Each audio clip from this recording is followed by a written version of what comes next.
My family chose my cheating brother over me. So I disappeared forever. I'm a 25-year-old guy, and honestly, I had what most people would call the perfect life. I grew up in the suburbs of Minneapolis with my mom, dad, my brother who's 24, and my sister who's 22. We weren't just close, we were tight. Like abnormally close for siblings. Every holiday together. Every birthday. I'd drive home from college most weekends just to hang out with them.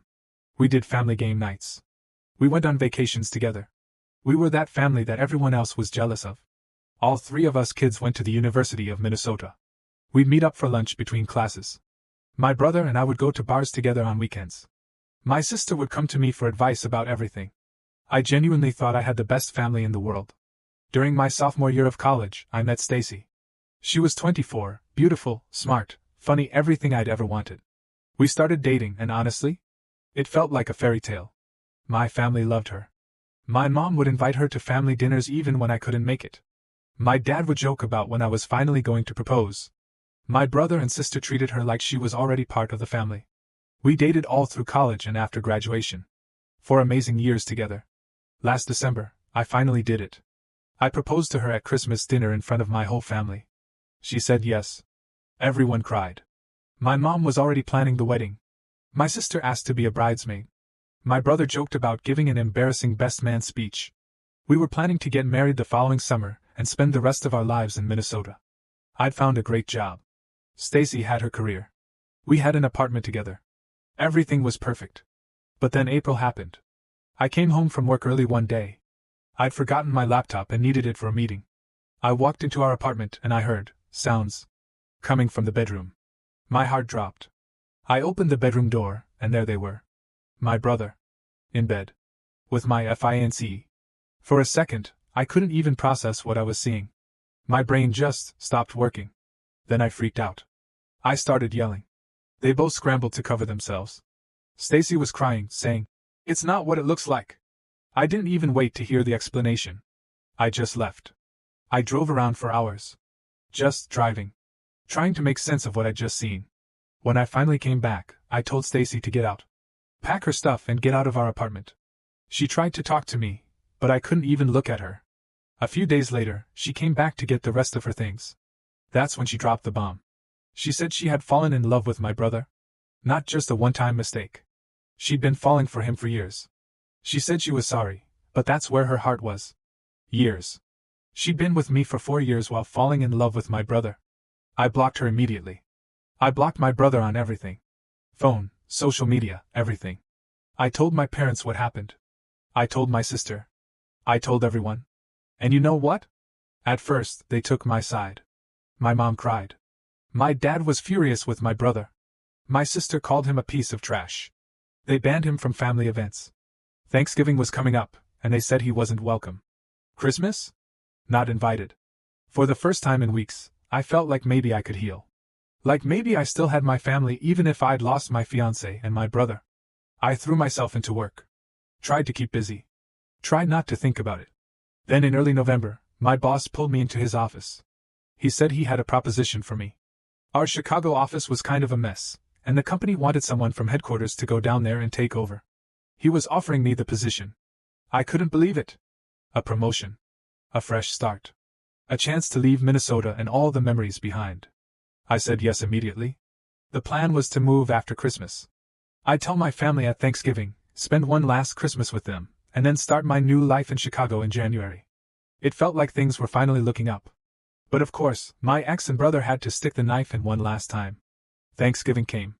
I drove to my parents' house like I had every year for my entire life. There were cars everywhere. The whole extended family always comes over: aunts, uncles, cousins, grandparents. It's a big deal. I didn't even notice my brother's car in the driveway. There were so many vehicles, I just assumed it was someone else's. I walked through the front door, and the first thing I see is my ex-fiancée and my brother standing in the hallway talking to my aunt. I literally froze. What the hell were they doing here? My aunt saw me and called out, "Oh good, you're here. Let me get your mom." My brother and my ex wouldn't even look at me. They just stared at the floor. My mom and dad came into the hallway. They greeted me like nothing was wrong and asked me to sit down in the living room. I felt like I was in a nightmare. I sat down as far away from my brother and ex as possible. But then I noticed something that made my stomach drop. My entire family, my sister, my aunts and uncles, my grandparents, they were all sitting closer to my brother and my ex. Like they were on their side. My mom cleared her throat and started talking. She said that what they did was wrong. It was terrible. She wasn't excusing it. But she hated that the family was split. She said family is everything. That we needed to work toward forgiveness. She said it had been 7 months, and it was time to move forward. My ex started crying and saying she was sorry. That she never meant to hurt me. That she hoped one day I could forgive them. My brother finally looked at me and said he was sorry too. That he loved me. That he wanted his brother back. I just sat there, numb. Then I put my hand up to stop them from talking. I turned to my sister. The sister I'd protected my whole life. Who'd come to me for advice about everything. Do you agree with this? I asked her.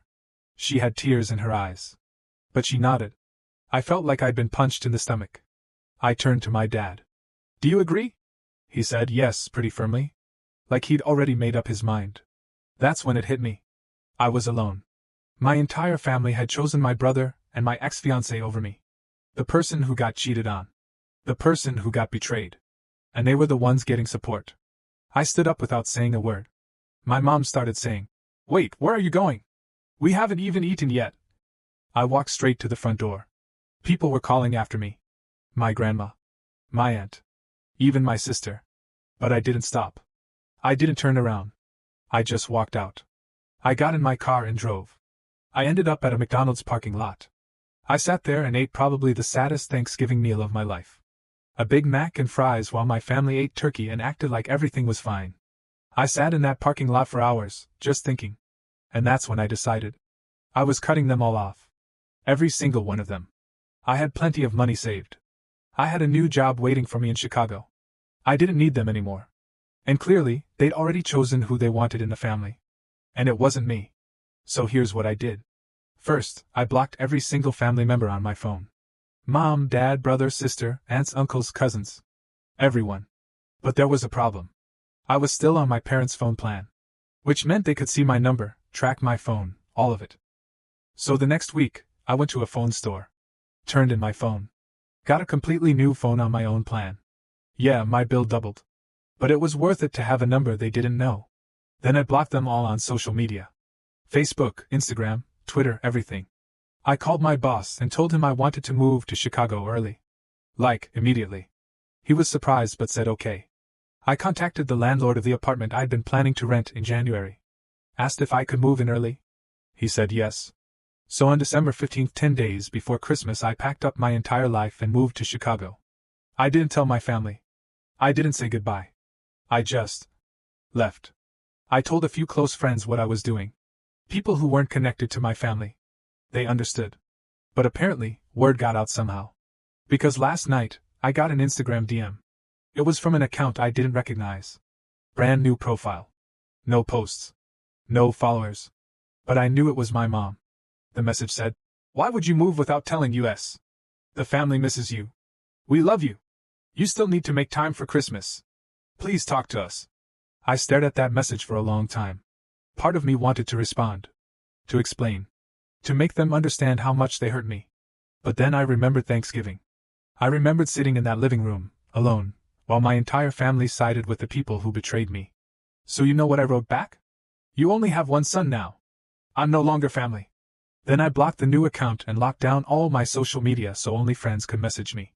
I'm even looking into legally changing my last name. I want nothing connecting me to them anymore. I've left that life behind completely. And honestly, I'm excited to see what Chicago has to offer. I've got a great job. A nice apartment. And I'm finally free from a family that chose my cheating ex and backstabbing brother over me. So Reddit. Am I at fault for walking out and never looking back?